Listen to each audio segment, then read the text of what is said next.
In the middle of the 5th century, Roman society, once renowned for its high morality, had finally decayed. Criminal mores reigned even in the imperial palace. The very ruler of the Western Roman Empire, Valentinian III, came to the point that he won in a game of chance from the consul Flavius Petronius Maximus, who was the most powerful person in the empire after the emperor himself, his beautiful wife. But since the emperor already had his own wife Eudoxia, daughter of the ruler of the Eastern Roman Empire, Theodosius II, divorce from whom Valentinian could not for diplomatic reasons, he had to limit himself to the rape of the wife of his subject in the far chambers of the palace, as the famous Byzantine historian Procopius of Caesarea writes about this event. More precisely, Valentinian won a large sum in chess from Petronius Maximus. Since the latter did not have such money, he pledged his personal ring. Valentinian, who had long been lusting after the beautiful Lucina, Petronius's wife, sent a messenger to her with her husband's ring.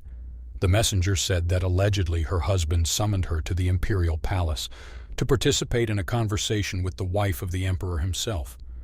Lucina believed, but in the palace became a victim of Valentinian's lust. Returning home, she pounced with accusations against her husband, considering him the perpetrator and organizer of the crime. Her husband with difficulty managed to convince the unhappy Lucina that he did not know how exactly the treacherous emperor uses his ring. After that, the couple began to think about what they should do now. Both were eager for revenge, but the emperor was served by the famous commander Aetius, who had defeated a huge army of Huns led by Attila himself in the recent battle on the Catalonian fields.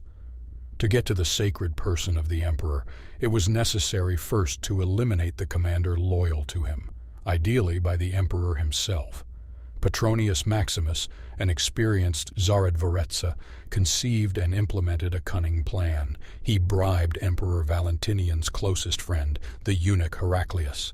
Aetius, being the most popular man in the Western Roman Empire, wanted to be related to the imperial family and offered Valentinian to marry his daughter to him. Heraclius whispered to the suspicious ruler that becoming a relative of the imperial family, Aetius could claim the throne and immediately kill Valentinian, so we must strike first. On September 21st, 454, the emperor summoned Aetius to an audience. Aetius began to talk about the unbearable taxation and the dire financial situation of the Western Roman Empire. Valentinian saw this as a criticism of his rule and a hint that the emperor should be changed. In a rage, he drew his sword and plunged it into the chest of the illustrious warrior. Heraclius and the rest of the servants immediately finished off the wounded man.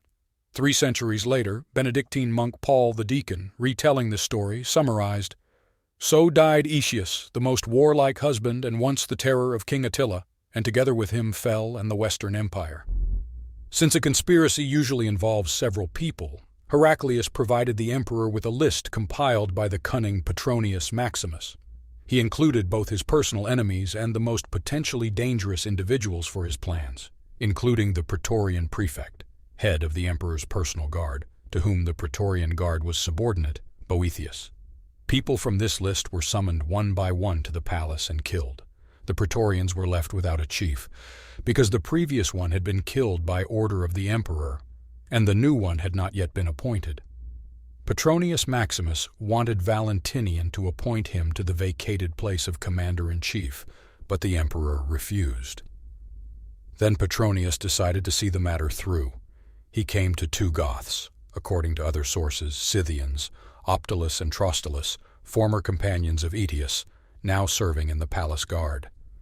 After telling them how their leader had died, he called for revenge. On March 16, 455, Valentinian and his guard, which included these 2 men, went to the field of Mars to practice archery. Having seized the moment, Optulus and Trostulus killed the emperor, and his golden crown and porphyry cloak were brought to Petronius Maximus. Since the late emperor had no direct male heirs, a struggle for power began. Petronius Maximus bribed the senators and got their consent to recognize him as emperor. Having taken the throne, Petronius immediately canceled the engagement of Eudoxia, daughter of Eudoxia, widow of Valentinian, with Huneric, son of the Vandal king Gaiseric. Enraged, Haizeric made a campaign against Italy. The Romans, learning of this, panicked and killed the new emperor, who tried to flee the city. 3 days after the death of Petronius Maximus, Haizeric captured Rome, which no one even thought to defend. The plundering of the city lasted 2 weeks. The final collapse of the Western Roman Empire became inevitable.